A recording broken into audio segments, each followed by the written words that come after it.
One of the most haunting scenes in The Sopranos is Vito Spatafore's gruesome end, ambushed in a dim motel room by Phil Leotardo and his men. As Vito falls to the floor, Phil literally steps out of a closet and watches impassively, declaring Vito a disgrace as his men beat him to death. You're a disgrace.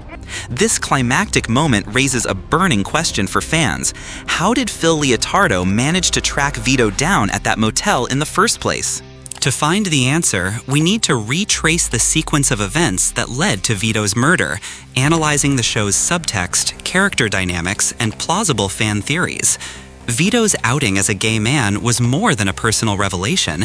It was a spark that ignited deep tensions within the DeMeo and Lupertazzi crime families. Once word got out, Vito became a walking liability. Tony Soprano was torn. He didn't want to kill a loyal earner, but he also knew his crew's growing disgust couldn't be ignored. After fleeing New Jersey, Vito tried to reinvent himself in a small New Hampshire town. For a time, he succeeded. He lived under an alias, fell in love with a local man named Jim, and attempted a version of normal life. But Vito was a creature of the mob. His instincts and cravings for the old life caught up with him. The quiet, pastoral world of Dartford couldn't hold him. He missed the thrill, the action, the identity that came with being a made guy. And more than that, he missed his family. That loneliness drove him to call home. And in doing so, Vito unknowingly sealed his fate. Marie Spatafore, Vito's wife, had already been approached by Phil Leotardo. He put on a mask of sympathy, claiming he wanted to help Vito get treatment. But behind his cold stare was a burning need for retribution. Phil saw Vito's sexuality not just as a personal affront, but as a stain on the entire family. And to make matters worse, Vito was married to Phil's second cousin. The disgrace wasn't abstract, it was blood deep. When Marie admitted she had spoken to Vito, even without revealing details, Phil's suspicions were confirmed. Vito was back in the area, and that was all he needed. But the next steps in the hunt weren't driven by Marie alone. There are clues sprinkled throughout the season that point to possible leaks within Tony's own crew. One of the most compelling is Terry Doria, a relatively minor associate who had a brief but telling encounter with Vito after his return to Jersey. You know I'm good for it. Would you stop? In a supermarket, Terry approached Vito and asked for a loan. Vito, despite everything, obliged. What's interesting is that Terry knew where Vito was. And shortly after Vito's murder, we see Terry again, smirking to himself as the others react in shock. It's a subtle moment, but a chilling one. Did Terry tip off Phil? It wouldn't be the first time a lower-level guy played both sides to make a quick buck, or avoid a long one. Then there's the theory that Phil had his own surveillance network. Phil was an old-school gangster with decades of street experience. When he wanted someone found, he didn't rely on luck. He had soldiers, friends in law enforcement, and a reputation that made people talk. Once he suspected Vito was back, it's likely he put the word out, offering cash for tips, leaning on associates, watching the houses of Vito's family. One small detail, like Vito picking up his kids or being spotted near Fort Lee, could have been enough. And the motel itself, the Courtesy Motel, wasn't exactly discreet. The kind of place where a stranger checking in could easily draw attention. In the criminal underworld, there are always eyes watching.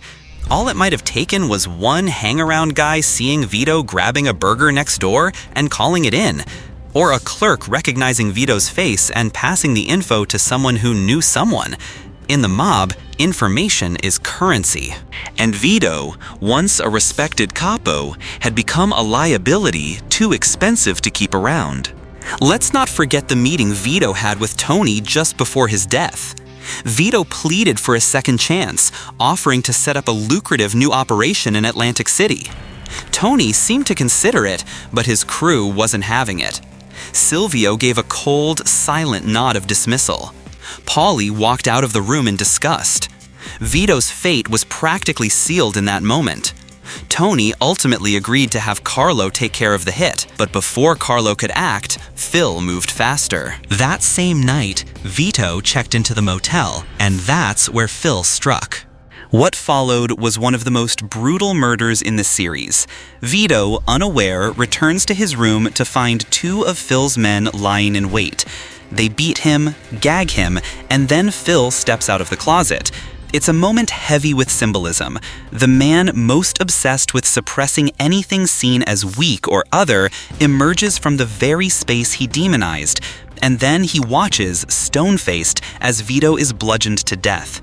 The killing wasn't just a message, it was theater.